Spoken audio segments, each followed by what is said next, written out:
episode. So at the end of this lesson, we will know that what does this term tonicity means, what is an isotonic solution, what are hypotonic and hypertonic solutions, and we will know the differences between the three solutions and what a cell or how a cell will be reacting when kept in each type of solution. So this is all for today's discussion. So let us start with today's new lesson. Now here comes the term tonicity. So what is it? Actually, tonicity is the relative concentration of solutes. So till now I think you all know what are solutes. So what are solutes? Solutes are those which are dissolved in a solution. So when the concentration of the solutes dissolved in a solution determine the direction of the solution from one direction to another. So the extent of diffusion is determined by the tonicity of the solution, and it is commonly used when we are describing the response of cells. Now if you immerse an animal cell in different type of solution, so what reactions do we get? How the animal cells are behaving? Or rather we can say that if we are placing a plant cell in a beaker having a different type of solution, so how does it react, or how the shape changes, or what are the changes in that plant cell or animal cell? So that will be observed in those experiments. So that is how we determine the tonicity of a solution. So tonicity is the relative concentration of the solutes dissolved in a solution. So let us see what is it and how the different types of tonicity affect the animal cells as well as the plant cells. Now first we are taking isotonic solution. So first type of solution will be isotonic solution. So this term iso in Latin means equal. So these solutions on either side of the cell membrane are isotonic if the concentration of solutes outside the cell is equal to that inside the cell. So the concentration of solutes inside the cell, whether it is animal cell or a plant cell, is equal to that of outside the cell. So in this case, what will happen? The cell neither swells nor shrinks because there is no concentration gradient to induce the diffusion of large amounts of water across the cell membrane. So generally the water molecules, what they do?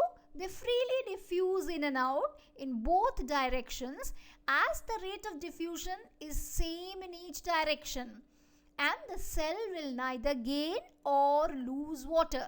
So the water molecules will keep on diffusing from one side of the cell membrane to the solution and to and fro. But there will be neither gain or losing of water. So it will be equal on both the sides as there is no concentration gradient to induce the diffusion of large amounts of water. So this is what is happening in the isotonic solution.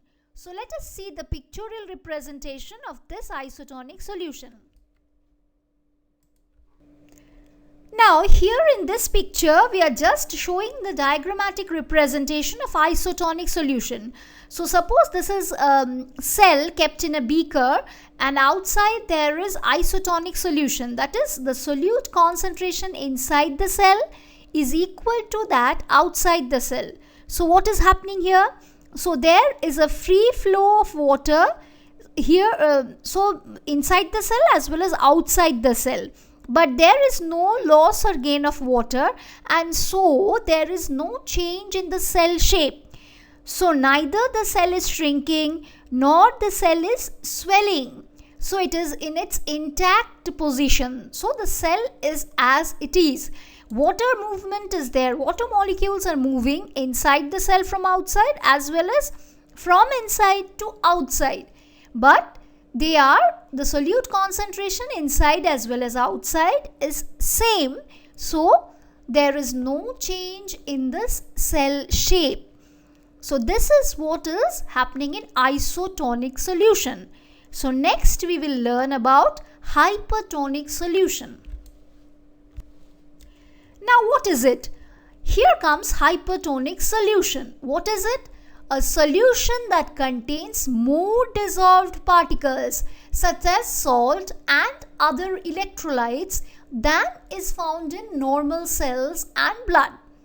So for example, hypertonic solutions are generally used for soaking wounds. So that I'll discuss when I'll be teaching you the diagrammatic representation. So what is happening here? The solution in which the animal or the plant cell is immersed, it is having a higher concentration of solutes such as salt and water. So what will happen to that animal or plant cell? That we will see. Let us see. So here let us see, suppose this is a cell. So what is happening here? The outer concentration of the solute is more. So the concentration of solute inside the cell is lower. So what is happening here? So the water is transported out of the cell from inside. So gradually what is happening? The cells shrink due to exosmosis. So I think you still now remember what I taught in exosmosis and endosmosis in previous videos when I taught you osmosis. If you don't remember, just I am putting the link up. Just go to that video and just click on that video site and just study that endosmosis and exosmosis. So here what is happening? Exosmosis. So water is coming out of the cell and the cells is shrinking. There is a shrinkage of the cell. So this is happening in hypertonic solution. So hyper means higher and tonic means tension. So outside the hypertonic solution means the outside solution has a higher solute concentration. So is it clear to everyone? Now next we will come to the hypotonic solution. So what is it? Now here comes the last type of solution, that is hypotonic solution. So what is it? Now the hypotonic solution is any solution that has a lower osmotic pressure than another solution. So what does this mean? This means that the outside of the solution is less concentrated than inside the cell. So that is, the cell cytoplasm is more concentrated than outside the cell. So what is happening here then? Then the water molecules move inside the cell from outside. So as the outside solution is less concentrated and the inside of the solution is more concentrated, so always the solution from outside will gush inside the cell. So it is having a tendency, the water molecules will always have a tendency to move inside from outside. So how does it react? So this is the endosmosis. So this is what we described in the previous video when I taught you the osmosis and diffusion. So here the endosmosis is happening. But in hypertonic solution it was exosmosis. That is, water molecules were leaving from inside to outside as the outside solution was having higher concentration, higher solute concentration rather, than the cell cytoplasm. But here the inside of the cell is having higher concentration of solutes. So it is endosmosis. Let us see what is there in the diagram.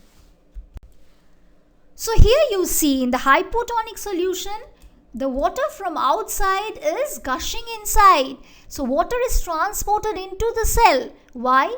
The solute concentration inside the cell is higher and outside the cell is lower. So it is filling up the cell with water. So in turn what is happening? The cell is swelling up. So this is what is happening when the cells are kept in 3 different kinds of solution. So is it clear to everyone, children? So I think as of now I have discussed with you 3 types of solution. So I think it is clear: isotonic, hypertonic and hypotonic. So next slide we will be comparing these 3 types of solutions and what are the changes which are happening in the cells. So let us see that what is happening. Now let us see what are the changes of plant and animal cells in different types of solution. Now let us take the example of animal cell first. Now when I am putting that animal cell in hypotonic solution, what is happening? When it is kept in hypotonic solution, it is ruptured. So when the water from outside is gushing inside, it is swelling up into that extent that it will rupture. Why it is rupturing? It is not having a cell wall like plant cell. It is only having a cell membrane. So cell membrane is quite a soft thing, so it will just burst out. Now in isotonic solution, both inside and outside, they are having the same concentration. So the water will just flow in and flow out.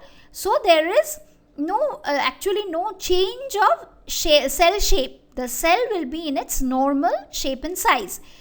Now again, what happens in hypertonic solution? So we know that the outside has a higher solution. So the water will try to move out from inside the cell to outside. So the cell will shrink. That is, exosmosis is happening here in animal cell. So in hypertonic solution, the cell is getting shrinked. So it should be clear for each and every student that in hypotonic solution, the cell ruptures. In isotonic solution, it is normal. And whereas in hypertonic solution, it is getting shrinked. So let us come to the plant cell. What is happening in hypotonic solution? In hypotonic solution, the plant cell is turgid or normal. So what does this term turgid means? Now this term turgid means when water enters, the vacuole swells up and pushes against the cell wall. But as the cell wall is strong enough, it will not at all burst. It will remain normal, but it is quite turgid. Now what happens in isotonic solution? Now in isotonic solution, as the water is lost from the vacuole, from the cell, it becomes flaccid. It loses a little bit of shape, but it doesn't change its shape too much. But what is happening in hypertonic solution? So hypertonic means when the concentration outside of the solution is more than inside. So water from inside is gushing out. So the cell in this plant cell also here, it's shrinked, or we can say it is plasmolized. So it is shrinked. So we can see here the comparison of a plant cell and an animal cell when they are kept in three different types of solution. So is it clear to everyone? Please go through whatever textbook you are following. Read the part on tonicity so that when I am coming up with the next part of this plant physiology lesson, it is quite clear to you all. And don't forget to subscribe to my channel for my latest updates. So this is all for today's episode. Thank you everyone.